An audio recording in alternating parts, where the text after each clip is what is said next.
All right, folks, good morning, good evening, good afternoon. Welcome aboard the Max Afterburner podcast, sponsored by our No Fallen Heroes Foundation. The universe, love the universe, works in incredible ways. Last night, Susie and I were at a friend's party up in Palm Beach, and I bumped into an incredible soul. And you can just tell when you meet another incredible soul. Not that I'm some incredible soul. No, we all are. Dasha Love, welcome to the Max Afterburner podcast. The girl with the Buddha tattoo. We're going to dig into all this stuff, but I'm so glad you're here. The universe provides, right? Because we're talking, of course, I start talking about my medicine work, and you just on receive and then listen to everything, and then just started talking about everything you're doing. I'm like, oh my God, I got to have you on our podcast. You're like, I'll be in Boca tomorrow. So the universe provided you. So thank you for being here today. Thank you so much. I'm so excited to be here. Give us the cliff notes of a beautiful young girl from the Bay Area and how you end up with a book and sitting here on this podcast today. So first of all, it's funny, but I am an immigrant twice over. So I'm from Kazakhstan. I lived there for 7 years, then Israel, then America. Oh my gosh. So for me, writing, like English, was the hardest class. I always failed. No kidding. Barely D's. So you're what, trilingual? Yes. Wow. Okay. So anyone that tells me I can't write because I don't know how to spell, let me tell you, I don't know how to spell. Yeah. And English ain't that easy to learn. There's a couple words that spelled the same that mean completely different things. So yeah. So all right. So take us through your journey, and then we'll dig into different parts along the way. Cool, thank you. So in 2014, my mom passed away from cancer, cervical stage 4B, and they gave her 7 months to 2 years to live, so she was gone within 7 months. Ooh.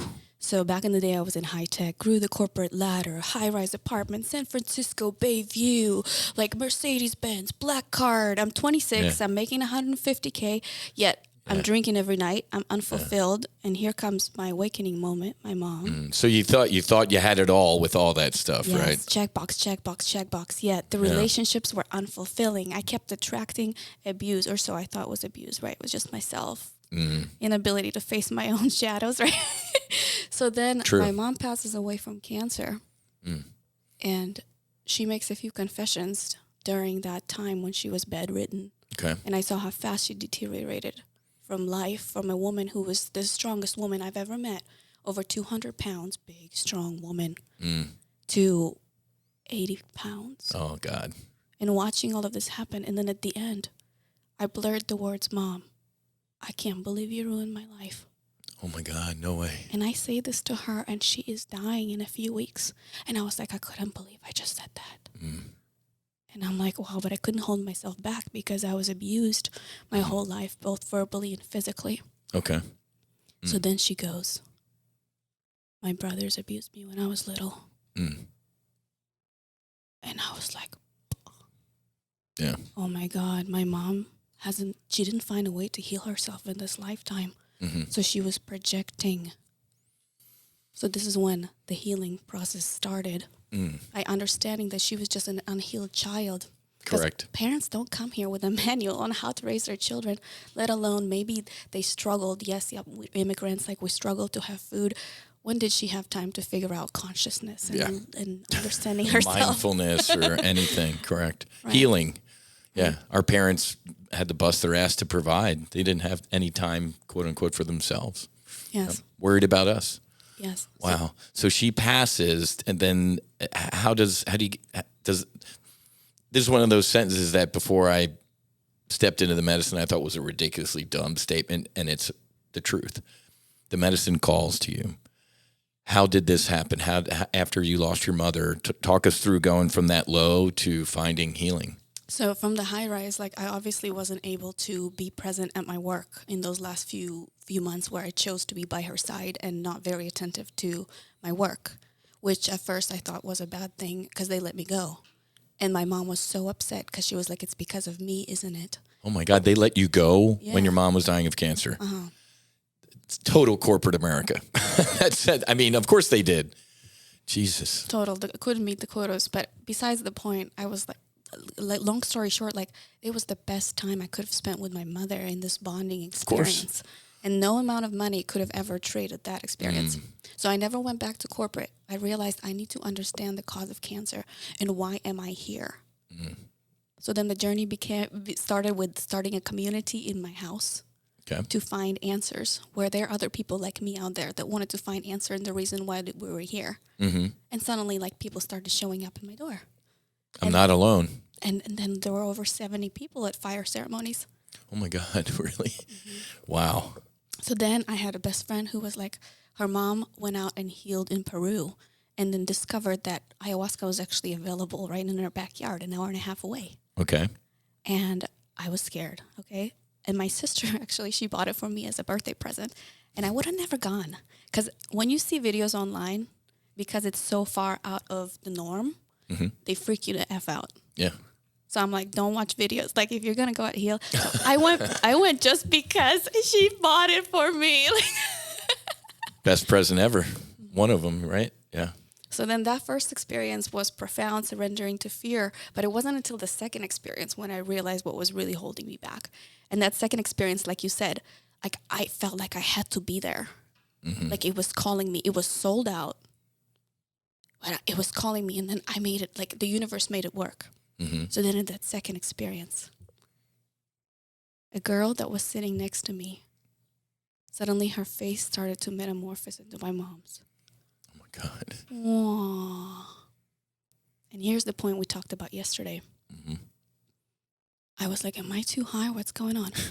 And then I turned away and I'm like, there's no way. Yeah. I'm not seeing that. Yeah. So then I turned back and I'm like, Mom. And then the main lady, the shaman lady, walks up and she's like, your mom is here. It's okay. You don't have to be strong. And I'm like, Mom. Oh my gosh. And I start bawling. Yeah. And she goes, I am so sorry. Oh. You are innocent. Please forgive me. Oh, wow. And that moment, over 20 years of physical and verbal abuse, ever since I can remember when I was 4. Like, getting slapped, getting pulled by the hair into the bathroom, like peeing myself out of fear from my mom, running away my whole life. Oh my God. At that moment, it felt like there was a barbed wire that was suffocating my heart of not feeling good enough my whole life, drinking, trying to escape this pain that I was feeling because I wasn't loved by my mother. Yeah. It felt like the barbed wire that was around my heart was God. And I felt, because there was a fire in the middle of the teepee, I felt like that hate just went, Oh. and my heart opened. And I started to scream, I can breathe.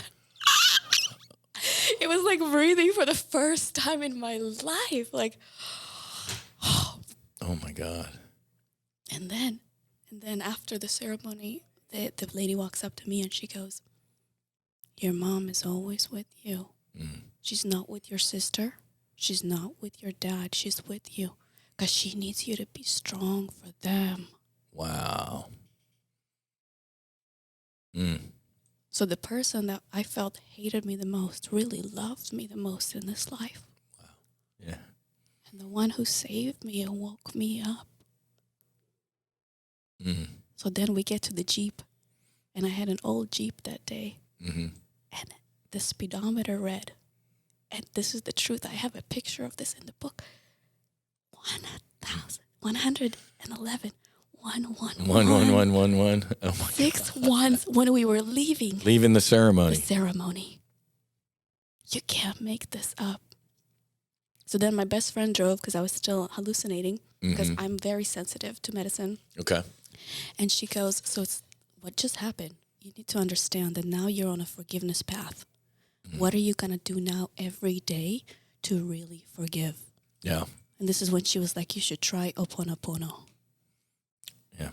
So that's when the daily rituals started that are in the book. Like, and one of them is Ho'oponopono, the forgiveness practice. And that's how you open your heart to a new frequency, a new vibration, a pattern disruption of the past.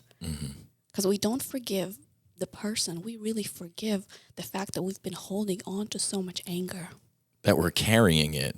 We're to blame a little bit. Let it go. So then the very last part, I'm in the shower that night.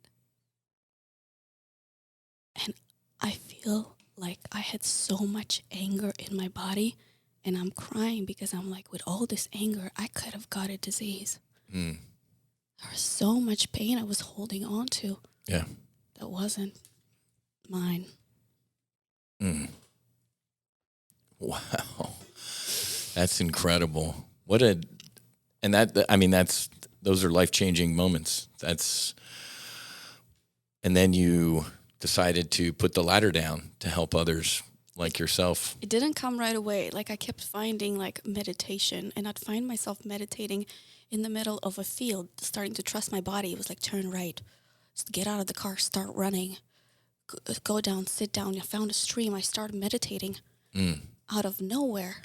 Like I just tuned into these healing modalities, and I was shifting so fast that people were noticing that I was shifting. And I would post about it on Facebook, and they were like, what you post? What's going on? Yeah. You really live it.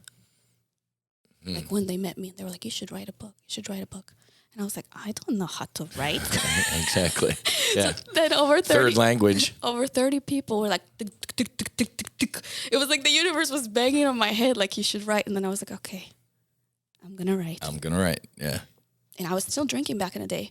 And the funny thing is, when I said yes and made a commitment, something took over me. I was still drinking. I would come home. I would wake up in the morning, and I was like, who wrote these words? Damn, that's good. Wow. Unbelievable. So if old corporate you could see you sitting by a stream meditating, would that person even, are they the same people? That's insane. The funny thing is, the things that I used to care about, all the superficial stuff, now when I'm magnetizing people like you and having these conversations where I feel total presence and unconditional love and seeing and being seen and so aligned, like soul family, this type of connection and relationship is more worth it to me than 5, 10, 50, 100 superficial ones. Exactly. Yeah. Isn't that incredible? Wow. Could you imagine, well, you can imagine what the world would be like if more people healed? I mean, I've gone from, one of my sayings is maybe we can turn the warriors into the peacemakers. When I deal with veterans suffering horrific combat trauma, physical and mental, when you take a guy who meat-eating killer into, I don't want to fight anymore. I don't want to. Why is there war in Europe? Why even have war? It's a pretty powerful. Seeing that type of transition is just, it's incredible to me. So the world would be such a much better place if we had more people who wanted to heal. And somebody like you, actually, you become that beacon, right? Like we talked about last night on an airliner, you got to put the mask on yourself first before you're trying to help anybody else out in that aisle, because you're no good. So after ayahuasca, and that was your 2 times you sat with it? The first time? I've sat with it multiple times at this point. Many times after, but I also did other medicines that were called out. Talk to us through your different medicines, because a lot of folks who listen to the Max Afterburner podcast, I've talked about Iboga, Ibogaine, 5-MeO-DMT, and then a little bit of psilocybin. Some folks have done psilocybin. So talk us through your different medicine experiences and what differentiates them, because it's one of the most interesting conversations I have with people are like, how do you know what medicine to choose? And I usually give them that, it'll call to you, but since you're pretty experienced in a bunch of them, take us through what they are and what you would recommend for different folks. Okay, so at the point I am now, medicines are not just, they're psychedelics, but also they are now DMT breath work that I practice, trigger point release. So a medicine is an array of things, like doing that cold plunge, and the different ones call to you. Like, if you start listening to the call and you start saying yes, especially if you've done it once already. Mm-hmm. So, for example, ketamine. Ketamine is a great medicine for understanding more frequency and sound and how to slow down. Mm-hmm.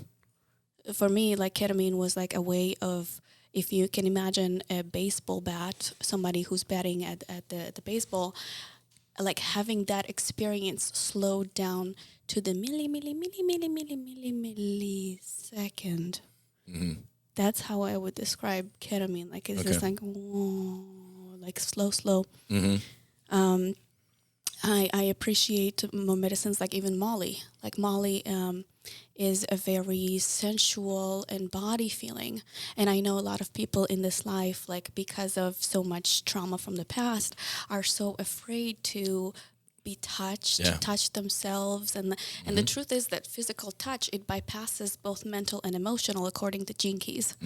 So when you are actually healing yourself physically, you're bypassing both of those into the core from 0 to 7 years old. Wow. Which is the physicality of it. Getting a hug from your parent, your mom and dad type of thing. Yeah, it can mean a lot. MDMA, but Molly, incredible heart opener.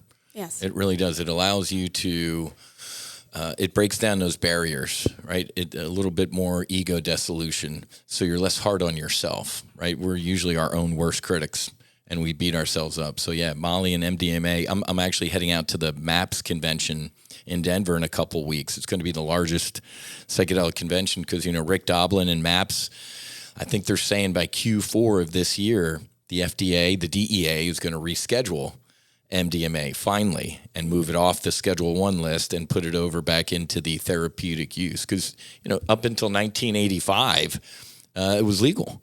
I mean, they'd use it for marriage counseling. Take 2 of these and call me Monday. Or actually, you're not going to need to call me Monday. Take a couple, enjoy your weekend. And then, of course, some white guy in the Reagan administration just said, with the stroke of a pen, no more fun.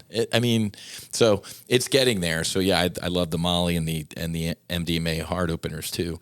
Matter of fact, the Mission Within, where Susie sat with the psilocybin, before they do a big heroic dose of psilocybin, they do a little MDMA as a heart opener, because I think the psilocybin could potentially hit you like a ton of bricks if you're not ready for it. Mm-hmm. Okay, so ketamine, check, and Molly, check. So then we can talk about psilocybin since you already talked about it. But before we do, to the outside world, this is the conclusion that I came up with. To the outside world, we really look at people that do drugs. Yeah. Because it's so outside of their sphere of understanding that we are put into the same druggy category as heroin. Exactly. And I want everybody who's listening to accept the fact that if somebody calls you a druggie because you are overcoming obstacles and opening yourself up, that it's okay. Like, accept the fact that they are so far off.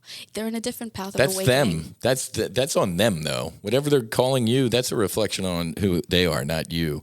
And I go out of my way to remind people these aren't drugs; these are medicine, right? Drugs are completely different. Most of the plant medicine, ketamine obviously lab, MDMA lab, but with good intentions. As we talk about psilocybin and in ayahuasca, God, and if you don't like that word, delete and put in whatever word you want to use: creator, source, truth, divine.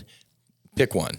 But whatever that thing is, put all of these things, everything that ails the human body, a cure for it exists, right? It doesn't have to be in a lab with a dude, in a white coat and a beaker. It all exists, right? We were put here with all of our healing tools available. I love the fact that the Iboga, I had the honor to sit with thousands and thousands of years, right? Great book called The Immortality Key. Brian Marescu he's kind of like a Dan Brown novel, like Da Vinci Code. He went to the, Vatican, he went to Egypt, and, 2,000 years before Christ walked this planet, they find residue of psychedelics. Greece was the psychedelic capital of the world. And, I was raised Irish Catholic, not going to badmouth Christianity, but until that came along, women where the goddess, where the medicine, where the heal, anything that can give life is pretty cool. And women were the healers back in the day. And then here comes... And shamanka comes from Russia. Oh, it does? Siberian, yeah. Okay. Yeah, all right, so I got a little pause. Psilocybin. Back to psilocybin. Go ahead. So psilocybin is, if ayahuasca is the mother, psilocybin is the father. So psilocybin, if you take a hero's dose, obviously you'll have a lot of downloads. But in my humble opinion, the microdosing of psilocybin has been more beneficial in my life because it transforms the patterns slowly as you start to notice them, because it pattern interrupts. Yeah. Because I know transformation is not an overnight thing. It's a progressive, and everything you do every single day. And the microdosing part is every 3 days. And this is what I've been practicing for a while. before I stopped medicine completely because it hasn't called. But that's what really helped to have this lasting change and transformation is the microdosing, which is every couple of days. I love, first of all, a couple things, and I'm writing really quick.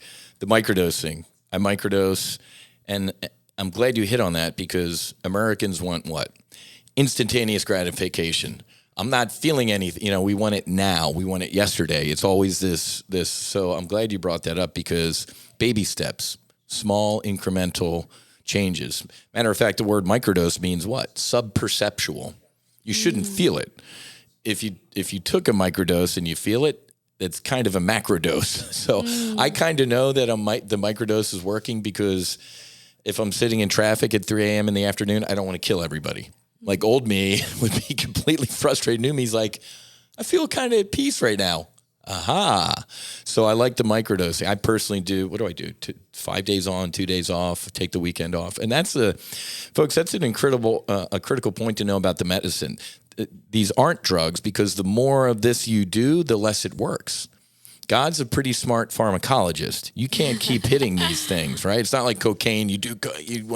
God's like, no. The more of this you do, the less it's going to work, man. So you can't keep doing this often. So that's why we talk about taking a break, microdosing, to give your body a little bit of a time to reset.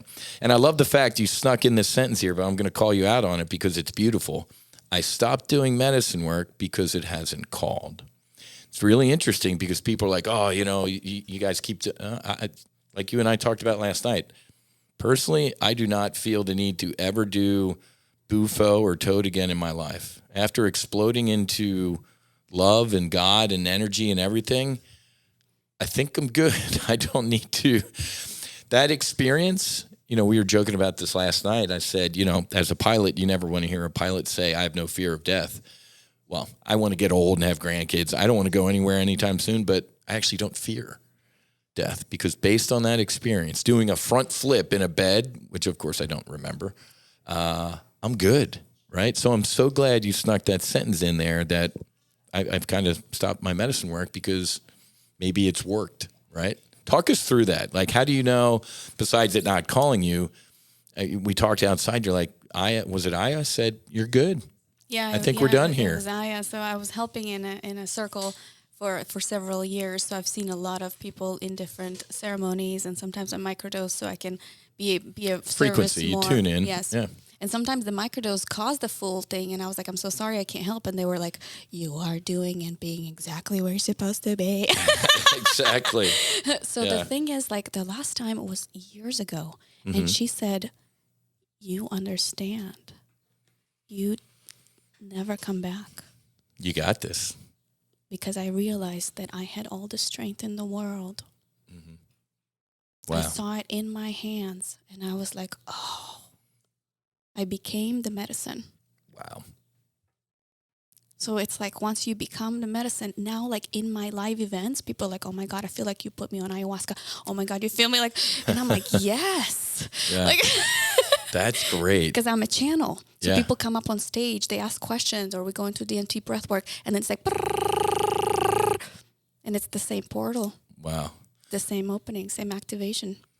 So folks, this is one of those things, if you listen to a couple podcasts ago when I debriefed my last Iboga, it was kind of to stick with the fighter pilot analogy, it was kind of a check ride. God was like, all right, you got this. It was a comforting, the first couple were incredible cleansing and healing. The death of my sister, my father, some childhood sexual stuff that, I've never been more healed in my life, right? And I still felt a little bit of a call because there's always more layers, right? There's, and in between medicine work, life happens. Shit happens. And that stuff builds up. So I went back to knock the rust off. And God or source, whatever word you want to use, was kind of like, you got this. You got everything. Just like the feeling you got. So this, hopefully this reaches people like, oh, how much do you have to keep going back to do this stuff? You do it until it doesn't call you anymore. And I could tell if it ever called again, it would make sense. If it doesn't, it doesn't. I got exactly what I needed. So I'm glad you slipped that sentence in there. Like, wow, it hasn't called me. Big learning point. So ayahuasca is a mother. She is. She could be gentle. She could be rough. But when you do ayahuasca, you will see her. Yeah. Yeah, and it's the same image. Now I got to be honest with you. So let's talk about some tactics. Especially my Susie. She's like, I don't think I want to do medicine where on the flight schedule they build in like purging, top and bottom time. She's like, yeah, I don't know about the ayahuasca. So talk us through. And I get purging. Like, I've never on Iboga, but my buddies the next day, I'm like, dude, you were getting crazy sick. And he's like, I didn't throw up. He's like, no, I just saw darkness in my body and it came to here in my chest and God said, let it go. And I did. I'm like, dude, you were Ralphing for an hour. He's like, no, I wasn't. So I get it's an energy release, but how come specifically on ayahuasca, there's a little bit more purging? I don't like seeing on the schedule that they actually schedule purging time. So the way I'm gonna explain it to you, you're gonna be like, whoa, this is cool. No one's explaining like this. You ain't gonna shock me, man. I believe anything now. So go ahead. So I didn't purge until like maybe over 8 times I've done it, but then I understood what it was. Okay. And get this, like, this is a visual. I'm a very visual mind person. Like, there's energy that is stuck in our body, and we have no awareness of where it could be. So it's like there's a gum. You know, little kids put gum on the back of seats and live under the tables. So there's gum. Like the last place energy that's stuck. So what is purging is just scraping that gum. Yeah. So then the energy could just and it's forceful because humans, we don't like to deal with our shit. Let's face it. We would rather tiptoe. And this is why there comes psychedelics. And they're like, for those who don't want to tiptoe, for those who want to deal with their shit now, so tomorrow they can start living a better life, this is for you. Correct. But if you want to tiptoe, you can meditate 10 years and maybe get to it. Yeah. Probably not. Yeah. So this is hardcore energy cleansing. Yeah. And you wouldn't do it otherwise if it wasn't forced out of your body. True. That's a great, you know what? That's a great way to look at it. And let me just put the disclaimer that I usually always throw out every once in a while. The medicine isn't for everybody. You can do breath work, you meditate, walk on the beach, climb a mountain. There are so many ways to heal. Just try to heal, whatever calls out to you. But like we talked about last night, flying a fighter jet or what happened to you with your mom in your life, radical events might need radical healing. And these medicines aren't for the faint necessarily of heart. It's work. I didn't know I had anger in my body. Exactly. I didn't know this. I thought everything was great, man. Yeah. I would just keep with my check boxes and just keep getting fucked up every night and just like figure out why I keep attracting relationships that didn't serve me. Like, oh, but I made it. Like, I'm in a high rise. I have a great car. Correct. Expenditure account. I can travel the world. Yeah. What's it saying? I love that you quoted Matthew. Great name, gift from God. But what is it? You know, it'll be easier for a camel to pass through the eye of the needle than a rich man to enter the kingdom of heaven, right? We're not pharaohs. You can't take it with you. They ain't going to put it in your casket. So you might as well help everybody you can. So finish out psilocybin for us. For folks that are brand new, like, talk us through a heroic dose and what can you expect from a psilocybin journey? Okay, so a heroic dose is, for some people, 4, 5, 6 grams. Some people more. But you see a lot of visuals. There's a lot of visuals on this medicine. And you receive a lot of downloads and you open up to the world that is outside you with higher level realizations. Like one realization that I had on a heroic dose is how incredible Mother Earth is. And like how connected we are to it and to all things. And when you see this connection, because psilocybin, it is an underground network that is connected to it all. So it reminds us of our essence and our connection, interconnection. Like a spider web. Yeah. And when we are in flow, when we are authentic, when we show up, more of the angels come and more of the signs come. Oh, this is what you're doing, what you're supposed to be doing. Yeah. You call that stuff in. I mean, it's always there. You have more awareness of it. Right. So the answers to your questions and to your next steps could be sitting right across from you. But if you are not tuned in, turned on, Correct. then You're closed. the perfect person you're supposed to be with could be right there, but yet you're looking blah blah blah blah blah blah blah. Correct. Where is he? Because he's never lost. Like I teach Right there, right in front of you. I think and it's interesting. I don't know if this resonates with you, but this was another one of those sentences that I heard that I'm like, that's dumb. Did it? That isn't dumb. It's the truth. The second you agree to step into the medicine, things change. My life started changing before I even went to Mexico to do Iboga. When I'm like, I'm going to do this. As soon as the word "this" left my mouth, it was creepy. It wasn't creepy, but it was interesting that things started. I don't know if I noticed more or something shifted in my life when I just at least agreed to do it. And then obviously after the medicine, I'm like, oh shit, life just completely changed. Does that make sense? When people agree to do the medicine, does something shift? Is that just you sending the universe? So there's another medicine in the toolkit, and that's the power of the word yes. I like that. Because when you say yes, like imagine like yes man, like becoming one with the universe. Yes, I'm going to do this. You make a decision, you made a commitment, and what they say, making a choice is the most powerful thing you can do in your life. That's exactly right. Living in limbo and nothingness. Decide. The limbo is the cause of suffering. Once you make a decision, you eliminate all suffering. You have a destination. Yep. It's like when you have no vision, you're aimlessly drifting. And there's a science called logotherapy, where it's like when you create a vision, you have a destination. Like you go to a grocery, you input into your GPS, I want to go to Whole Foods. It will take you to Whole Foods. Even if there are detours in the road, whatever happens, you're still going to get to your destination. Why do we treat our life not in the same way as we treat ourselves when we're trying to get to a destination? What is the destination? Is it impact? Is it sharing your story? Is it being authentic and finding true fulfillment against all odds? Yeah. What is your mission? Yeah. What's your mission objective? And then once you define that mission objective and you say, yes, I'm going to start navigating towards that star, things get better. Or things fall off that aren't supposed to be there, right? But you also start to see, like in the middle of my vision board and the process I teach people, 7F manifesting, that was all channeled. When you put something bigger than yourself in the middle of the vision and then you align all other areas, that's what I teach, align all other areas, and you keep going toward that one thing that really lights you up, you start to see the magic of being. Things that were once impossible become so possible in ways that you could have never imagined. Yeah. Because the universe wants to play with you, but it wants you to make a decision. It wants you to start creating something from nothing. Yeah. So you can see that you are the creator, co-creating with all the other willing components that are on the same exact frequency as your new state.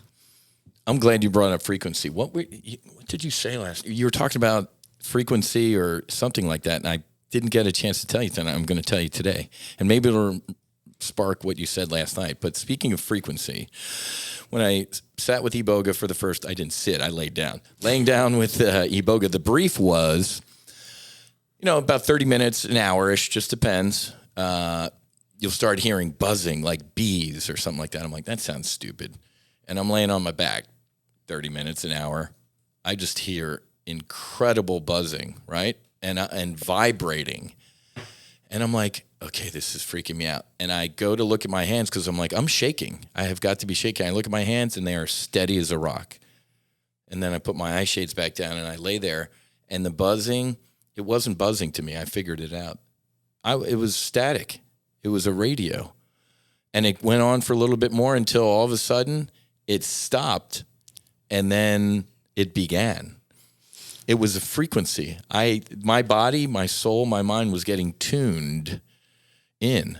And I told my guide that the next day. She's like, I'm going to use that. I'm like, the bees thing didn't resonate, man, but it was a frequency. The medicine got me tuned, and then it was 12 hours of the most incredible experience of my life. So I forgot what you said last night, but I'm like, I got to tell her about the bees versus, it was a frequency, literally. So you ready real quick? Second time with Iboga. Wasn't buzzing and as you said, the more you work with these medicines, actually kind of sometimes the less you actually need, right? Because you are the medicine, right? So this time, and a year later, whatever it was, and it was a year of ego and ups and downs in my life. So I remember as the medicine started to go through my body, I swear it was God. God took its hands and put them on both sides of my head I just started gently shaking it. And I was like, I'm not digging this. But things started falling out that weren't serving me. I guess that had built up over that past year. So shaking, and I'm like, I'm not digging this though. This is funny as shit. I go, I'm not digging this. So I go, oh, I feel better, God. Everything's gone. And God stopped and was like, dude, did you just try and lie to me? What are you, stupid? And shook harder and faster. I'm like, oh, damn it. So I woke up and I'm like, I can't believe on that medicine journey, I just tried to lie to God. But God, that time as the medicine started, it was shaking things out of my head. And once it was clear, after I lied to God, he's like, dude, there's still shit in there. Hang on. Then it was calm. And then that journey started. It was just so incredible the way the medicine came on to me. All right. So the frequency, can I? Yeah. What was that? Do you remember? So no, but I have something that may or may not blow your mind. I don't know. You're not surprised by much anymore, are you? So frequency attunement is the key to physical manifestation. Okay. And this is what it teaches. Like, how can we tune in to that frequency? Because sensation precedes manifestation. You have to be able to sensually put yourself, mind movie map, like in the middle of your vision, because every moment is just another now moment. Sure. Now. These are picture frames we're constantly creating. Mm-hmm. We live in a frame world that is constantly spinning. What's a movie? A bunch of picture frames that they put together. Yeah. Right. Frames per second. Yeah. Yes. So frequency is your ability to tune in to another now moment, which is you in the middle of your movie with the manifestations that you want to create.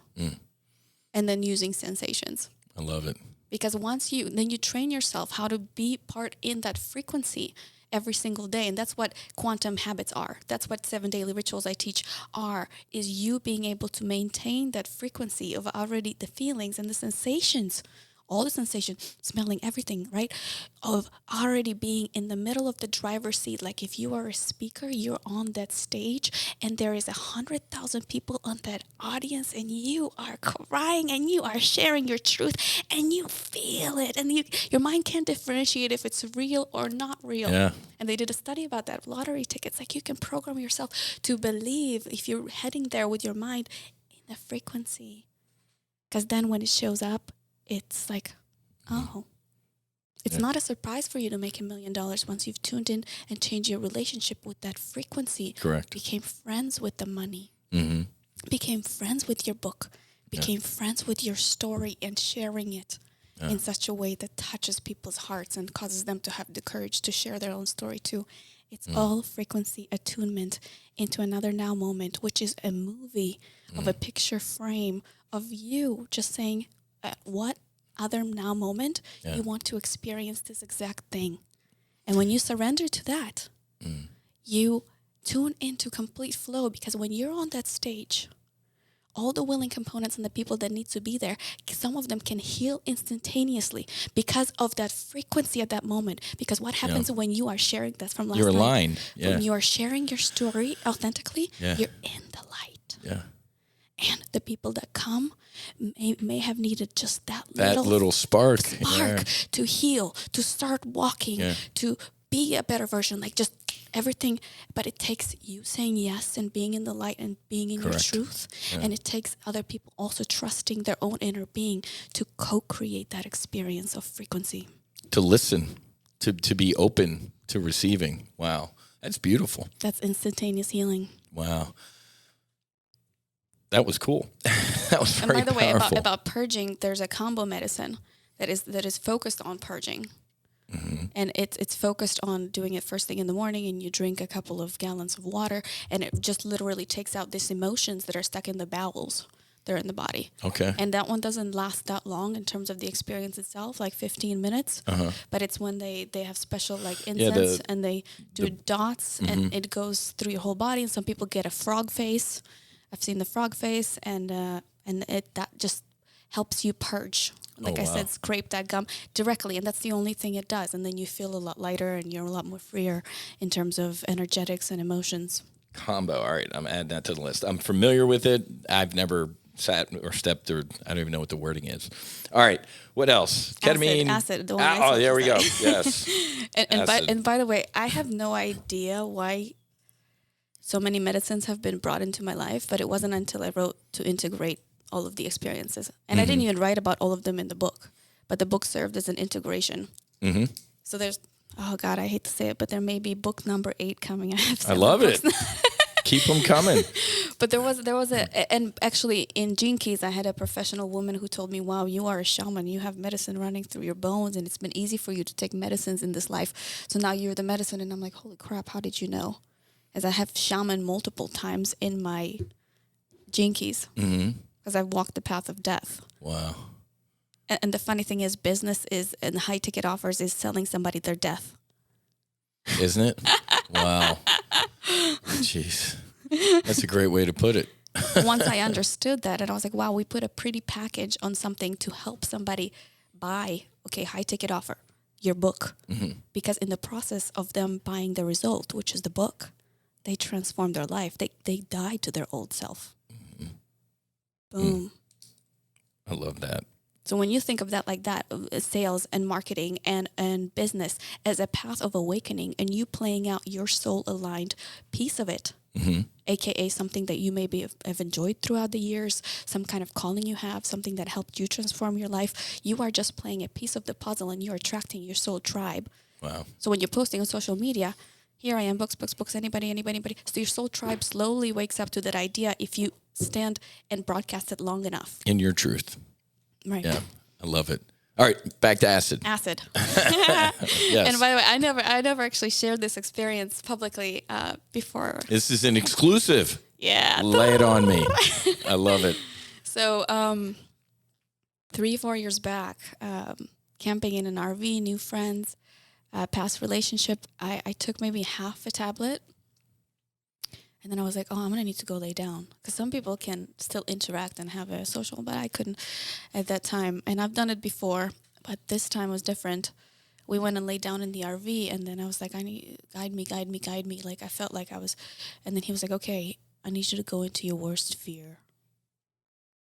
And I was like, okay, my worst fear is getting eaten by maggots alive in my grave.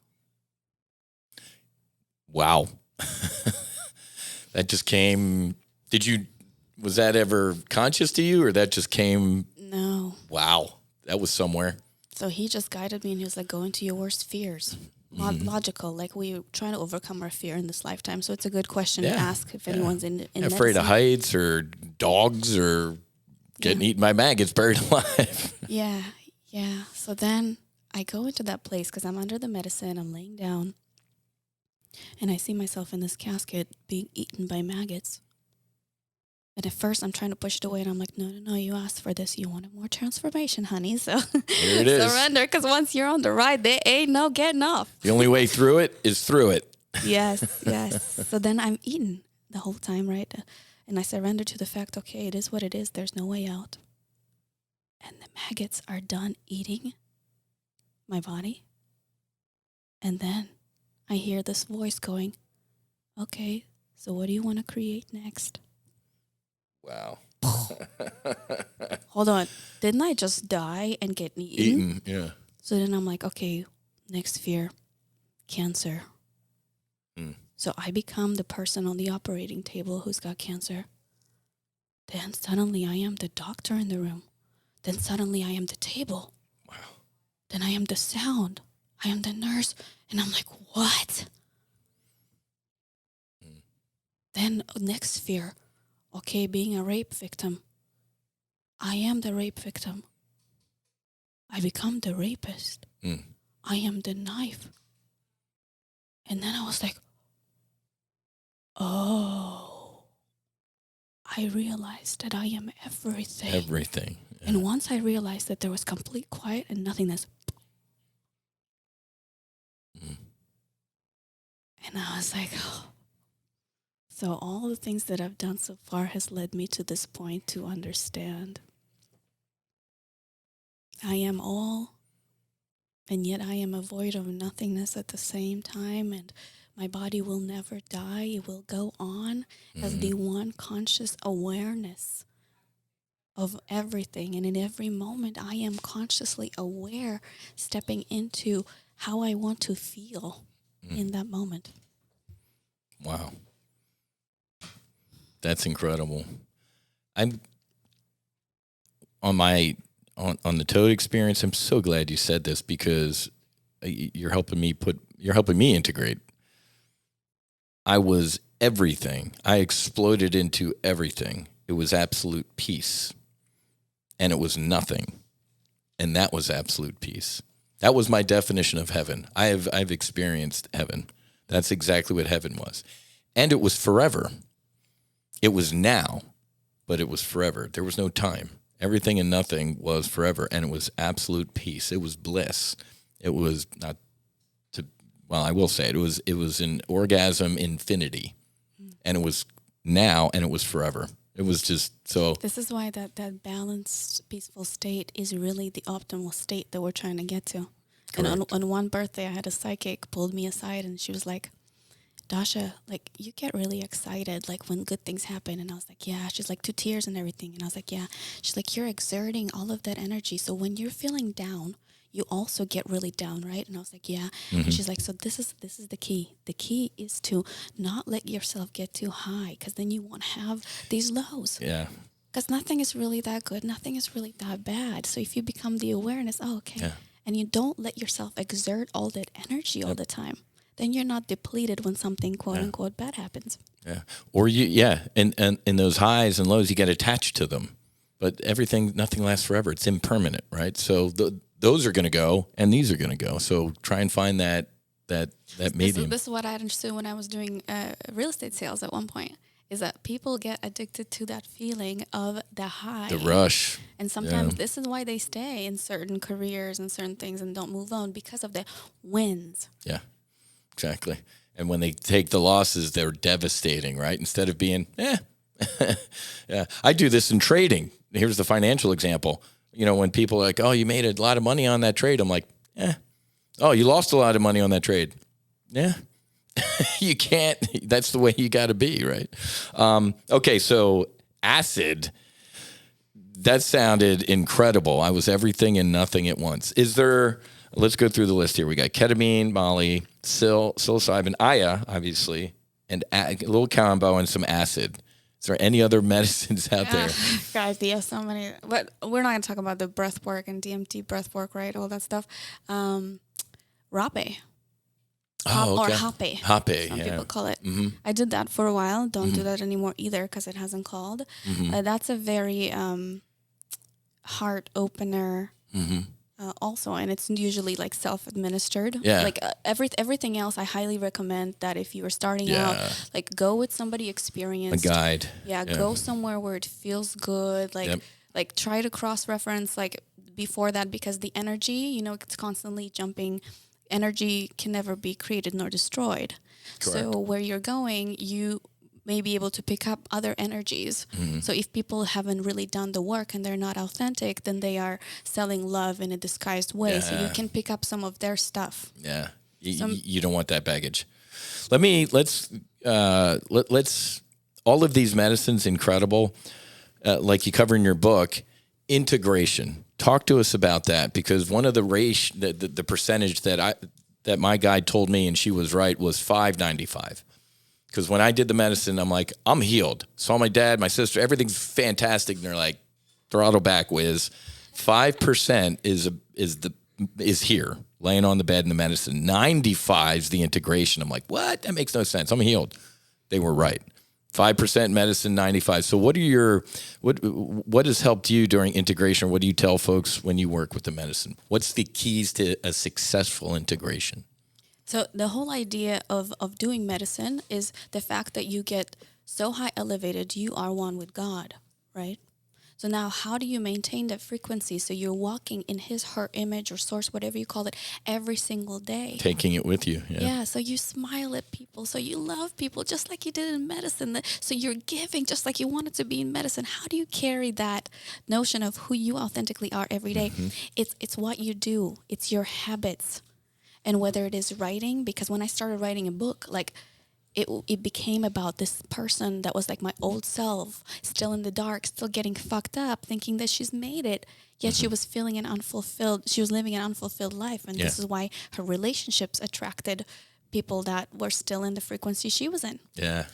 So this is what drove me. This is what allowed me to write for 7 years. It was for that person that was still my old self sitting in the dark. I knew that if I shared my experience with just one person, then my life was worth living. Mission I success. made a difference here. Yeah. Because the whole point is we've come here to do something that makes a difference in the lives of other people. Mm-hmm.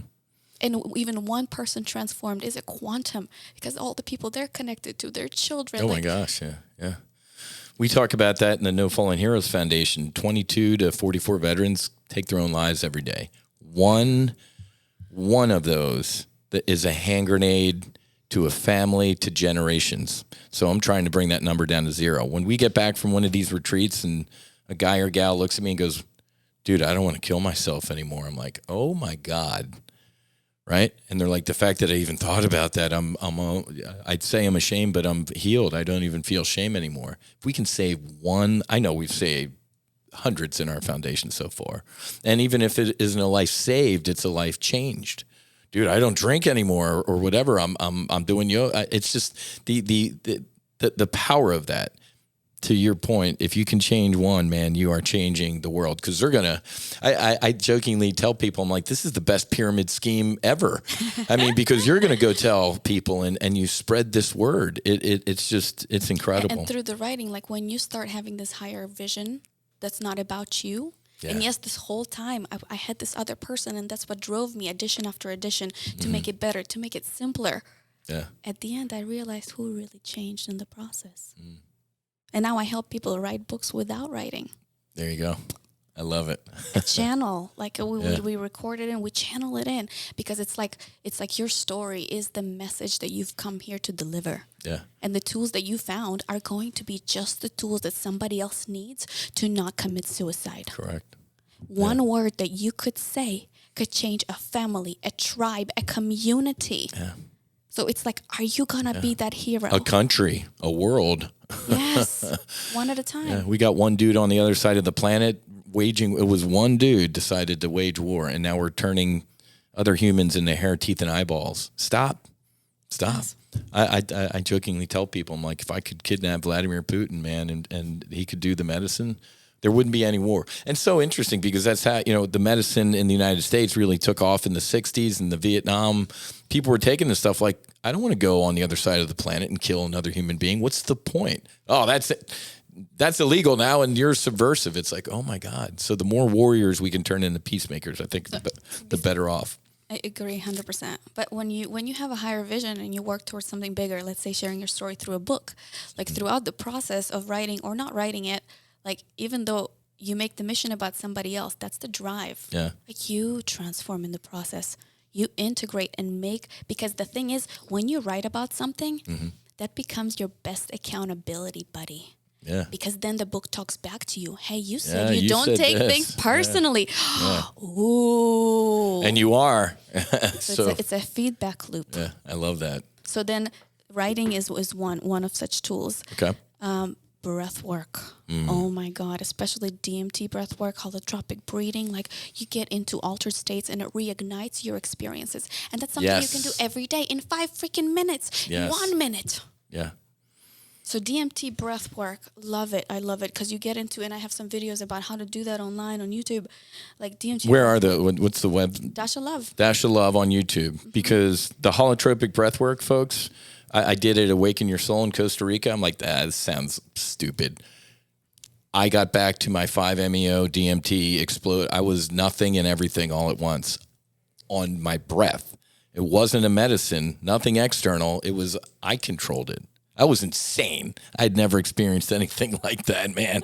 That was cool. That was very cool. And being around other people that are in that as well, you're a tight little squadron right there. It was really cool. So I take it a step even further, like I do all things. That doesn't shock me. So now I've experienced something years ago that was called de-armoring. And it's a full body orgasm through myofascial trigger release, partner work, together with DMT breath work. So what I have created, right? Okay. And I do workshops on this, and I recently did one in Miami at Beltane Festival. Okay. And people were blown away, like 70 people doing this together. Oh, geez. Yeah, going on this DMT breath work. And then I created a poster of all the trigger points in the body because energies, in the body. And sometimes you got to force it out. You force it out through different medicine. You force it out. So you can force it out through trigger point partner work. So once the person is pushing on the trigger points and you're going through this holotropic DMT breath work and you're in a group environment, you tune into the comfort of expressing, yelling, screaming, breathing, shaking. So when somebody physically hard pushes on your body on trigger points, you first feel the pain. But if you allow yourself to surrender to the pain, through the breath work, through the release, the pain dissipates. Yep. And what happens when you no longer feel the pain? There's an energy surge that rushes through, just like purging. Like, shoo! Because the energy just got moved through your body forcefully, and then you experience orgasm, DMT, bliss, shaking, moving, crying, and you're like, oh, like back to your inner child. Yeah. Our natural state. Yes. Right? Not this shell, not this everything that's happened to us, but our natural state. God does not make imperfect objects. We were born perfect, and through the process of our life, we kind of believe that we are imperfect, and you got to find that true self again. There's a cool quote I read recently, and I was like, whoa, all obstacles in our life are here to show us our value. That's beautiful. I like that. Because everything, that's so true. Everything we do is to understand how valuable we are in terms of energy. Yes, these are offers, but what do we ultimately do? We transfer energy on one another. Yeah. Is it the energy of courage, love, passion, fire? Yeah. Empathy, compassion.